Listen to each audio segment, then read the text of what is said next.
Pria ini namanya Jim Collin.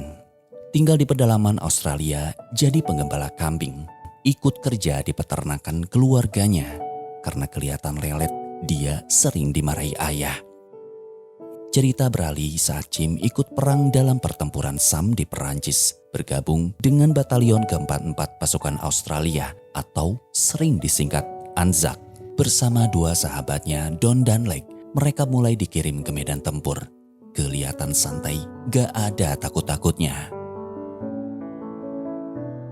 Sebelum itu, di peternakan sedang menghitung sekawanan kambing. Don dan Leg heran, beberapa ekor hilang. Ayah marah, gitu aja gak becus. Jim disuruh nyari ke sungai sambil dibentak. Ia bete dan langsung pergi. Sesampainya di sana, pas lagi cuci muka, si kambing yang kabur ternyata nongkrong di sana. Setelah itu di peternakan, Don ngasih semangat lalu membahas soal perang. Bukannya happy, Jim malah sedih. Tahu sifat bapaknya keras, gak mungkin dapat izin. Don bilang mending ikut ketimbang ngurus kambing, mumpung ada orang yang mau nganterin kita ke sana. Jim ngaku dia harus kerja bantu ekonomi keluarga. Don tetap maksa, besok pagi kita pergi.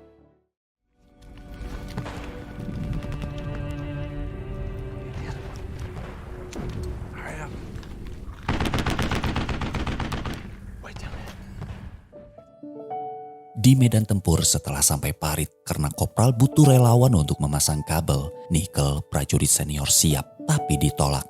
Si Don ikutan, katanya kami siap sambil ngajak Jim dan Leg ditambah Harry sahabat Nickel. Sebelum pergi, kopral peringati kalau ada suara kalian harus diam atau mati. Yang tadinya santai jadi pada tegang. Saat minta izin ikut perang, ayah nolak karena gak punya uang buat sewa pekerja. Jim bersikeras dan yakin dengan ikutan perang, peluang jauh lebih besar ketimbang ngurus peternakan. Gak berhasil meyakinkan, Jim tanya, aku ini anak atau pembantu? Dengan gemetar ayah ngaku, bukan soal itu, tapi lebih ke khawatir takut terbunuh. Capek debat, ia pun masuk rumah. Selang dari itu, Don nyusulin Jim yang sedang menulis surat. Mau kabur diam-diam, malah kepergok. Dikira bakal marah, ayah cuman bilang hati-hati di jalan sambil ngasih pipa rokok sebagai kado ulang tahun. Gak pakai acara pelukan, Jim langsung pergi.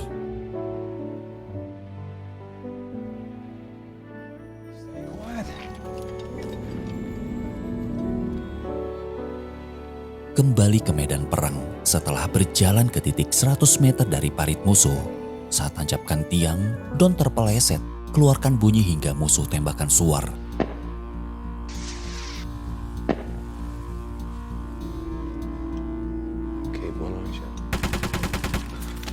Di situasi tegang, kopral tetap santai. Ngapain pada tiarap? Musuh gak tahu posisi kita. Pas disuruh balik kerja, dua tentara Jerman nongol. Begitu nyerang, bukannya dihabisi, dia malah gak tega dan membiarkan musuh pergi. Waktu kembali kumpul, sadar dalam bahaya, belum sempat mundur. Suar meluncur dan mengungkap posisi mereka. Melihat Don tewas, Jim malah bengong begitu Harry mengajaknya lari.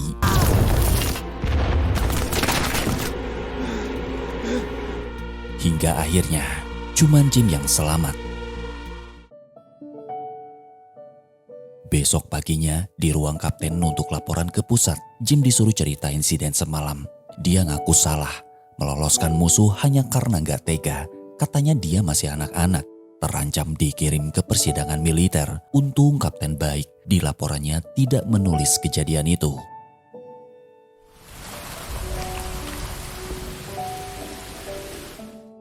Ketika hujan deras turun, melihat Nickel sedih, Jim cerita tentang Harry yang telah menyelamatkan nyawanya. Sepengalaman Nickel yang pernah selesaikan misi itu, merasa janggal kok bisa sampai ketahuan. Karena curiga, dia histeris, teriak menyalahkan Jim.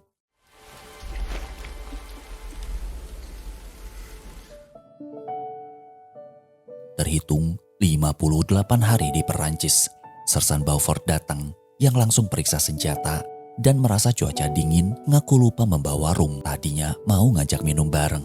Dia adalah komandan tegas tapi tetap santai. Karena tahu soal insiden itu, Jim ditanya lalu memutuskan pergi ke sana untuk mencuri senjata mesin Jerman. Meski beresiko, Nickel, Ned, Archie setuju ikut. Namun Jim malah bengong, takut mengulang kejadian yang sama.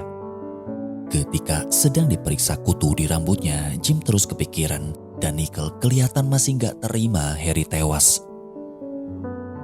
Hingga malam tiba, semua kumpul dan Buford punya rencana menyerang musuh dari belakang.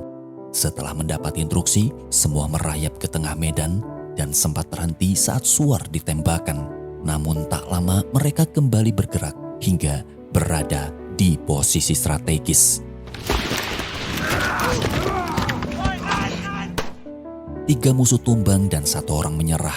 Jim cemas, Nickel hampir nembak anak itu, untung gak jadi. Mutusin dibawa bersama senjata mesin mereka. Kembali ke parit, Nickel yang kesal bertanya, "Apa kau yang membunuh Harry?" Melihat itu, Ned tahan, "Jangan ganggu dia," dan Jim cuman diam. Buford datang lalu bilang besok pagi dia dan Jim akan kembalikan tawanan ke garis depan. Yang lain mengisi ulang jerigen air dan amunisi.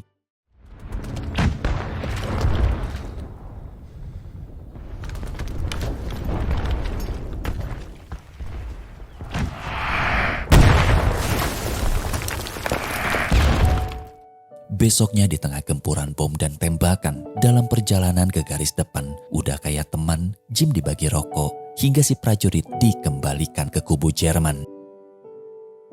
Memasuki hari ke-170 di markas barisan cadangan, saat lagi kumpul di dekat kotak kayu berisi sarung tangan, kebetulan lagi dingin, meski tahu hanya untuk perwira, diam-diam mereka curi dan Buford malah cuek sampai Jim ngambil 1 pasang lagi untuk diberikan kepada Nickel. Di perjalanan saat kembali ke garis depan, tiba-tiba serangan datang menggempur mereka. Usai itu 1 orang teriak, Jim langsung nyamperin. Prajurit itu namanya Patrick dan saat mau dibawa ke pos medis, sersan bilang perutnya terluka parah. Kalau dibawa malah makin parah. Karena gak tega, Archie membantu Jim menggotong Patrick.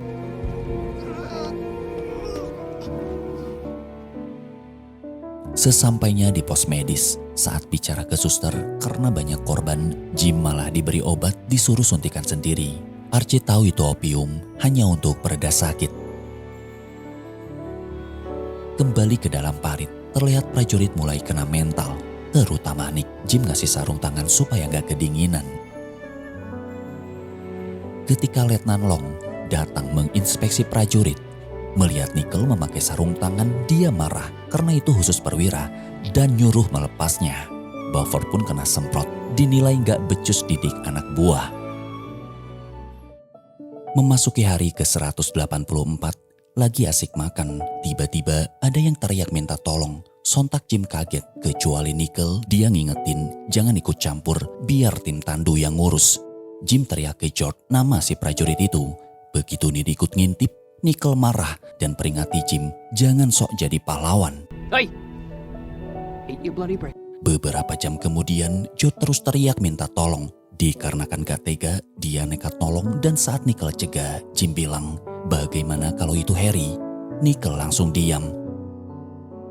Di tengah asap tebal, Joe ditemukan dalam kondisi kaki terikat kawat. Begitu mau dilepas, teriakannya memancing musuh menembak. Beruntung mereka lolos, berhasil kembali dengan selamat. Usai kejadian itu, di sela menggali parit, Nickel, Ned, dan Archie mulai menyukai Jim. Saat ditanya kedekatannya dengan Don dan Lake, Jim cerita mereka teman masa kecil dan udah bekerja di peternakan ayahnya. Nickel pun curhat soal Harry dan Archie ngaku dia bersama teman-temannya saling berpencar dan terpisah. Suasana berubah sedih. Tiba-tiba Ned bilang, selesai perang, kita main ke peternakan Jim. Memasuki hari ke-254, salju mulai turun. Di tengah cuaca dingin, gak biasanya Ned pesimis dan membahas soal mati. Untuk cairin suasana, Jim pancing mereka bermain lempar salju. Sampai-sampai Nickel nyaris tertembak dan begitu pada lari malah ketiban bom. Beruntung mereka selamat dari maut. Kali ini prajurit bebas dari hujan dan bau busuk mayat. tapi diganti dengan dingin yang menusuk tulang. Di dalam bunker, seorang prajurit bernama Alec dapat berita dari teman di unit lain. Musim semi nanti untuk mengakhiri perang, katanya pasukan mereka punya misi sebuah kejutan besar. Tapi semua nggak percaya dan malah pada ketawa. Selain humoris, Alec itu penyayang tikus. Diceritakan 400 hari di Messine Ridge, sebuah punggung bukit strategis di Belgia yang jadi salah satu titik paling diperebutkan dalam Perang Dunia I. Pagi itu untuk mengisi waktu luang, Alec dan yang lain sibuk taruhan menembak bom macet. Dikarenakan gagal, Jim disuruh nembak. Udah tahu dia jago, langsung kena dan meledak. Beaufort datang yang dikira mau marah, dia malah bilang, tembakan bagus. Tadinya niat bercanda, tapi Jerman kirim balasan brutal.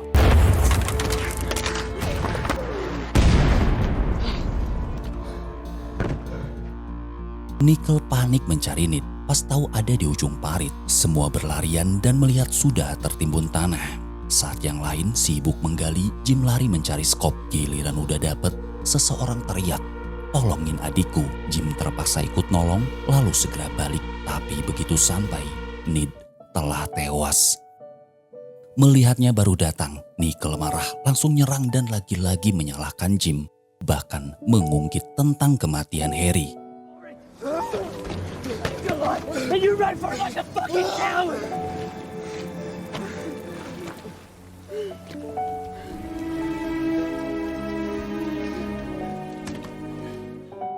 Gara-gara berkelahi, selain dipotong gaji, keduanya dihukum kerja tambahan selama 2 minggu. Dan saat menggali parit, mereka kaget menemukan tengkorak sampai Nickel muntah. Beberapa hari kemudian, Jim dapat surat lalu cerita ke Archie sambil nangis. "Ayahku meninggal dunia.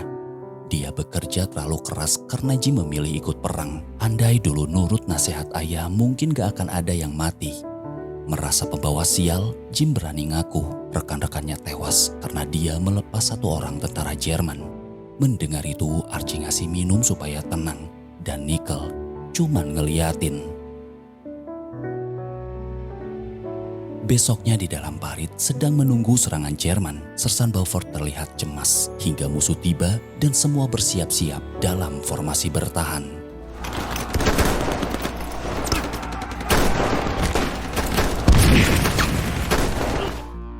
Di tengah situasi panik karena kehabisan amunisi, Jim inisiatif ngajak Archie pergi ke pos lain dan Beaufort teriak, "Kalian harus hemat peluru, tembak dengan tepat dan cepat."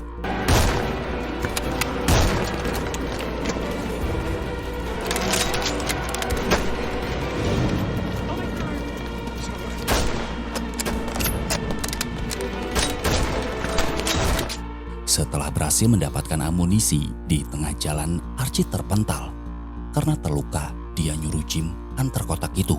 Serangan gas datang, ia pakai masker dan berhasil mengantar, tapi pas mau balik menolong, ia kesulitan lewat. Dan nekat motong jalan keluar parit. Archie dibawa ke jalur itu dan begitu nyaris sampai, ia malah tertembak.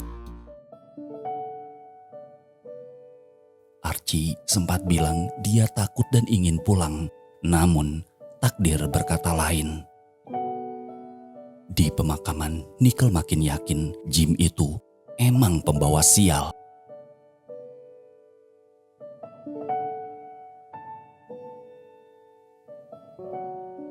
Tahun 1918 tercatat sudah 773 hari di medan tempur.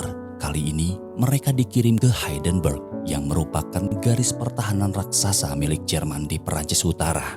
Misi mereka adalah merebut titik strategi musuh di atas puncak bukit dan akan jadi pertempuran yang berat. Besok pagi kita akan melancarkan serangan. Setelah itu Patrick yang dulu sempat ditolong ternyata masih hidup. Saat tanya di mana Archie, Jim gak jawab, tapi langsung ngerti sambil bilang dia orang baik. Untuk kenang-kenangan, mereka foto bareng. Menjelang malam, di dalam parit kepikiran penyerangan besok, banyak prajurit yang susah tidur. Hingga pagi tiba, Belum juga nyerang, satu orang anggota muda panik. Dan letnan teriak, ngasih semangat. Jerman tidak tahu, sekutu telah menanam bahan peledak di bawah garis pertahanan mereka. Tunggu diledakkan, baru kita nyerang.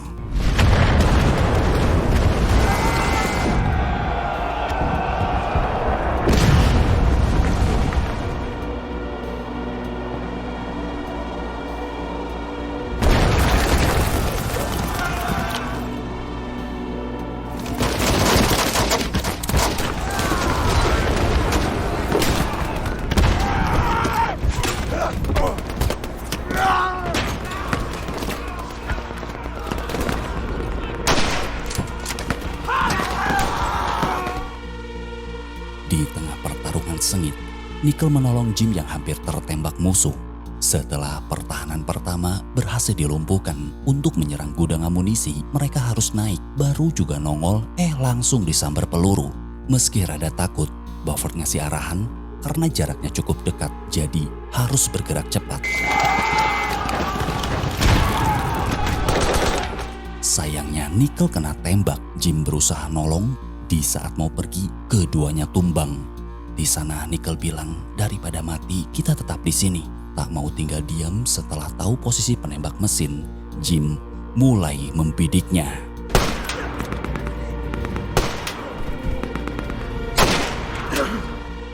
Begitu kena target, Nickel langsung dibawa ke tempat aman hingga tim tandu datang. Barulah Jim kembali tempur, tapi malah tertembak dan hanya terbaring lemah, tak sanggup melanjutkan perang.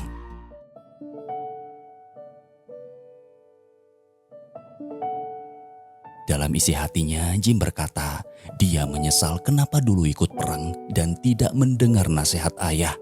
Sekarang selain kehilangan, selebihnya cuman takut, lelah dan bingung.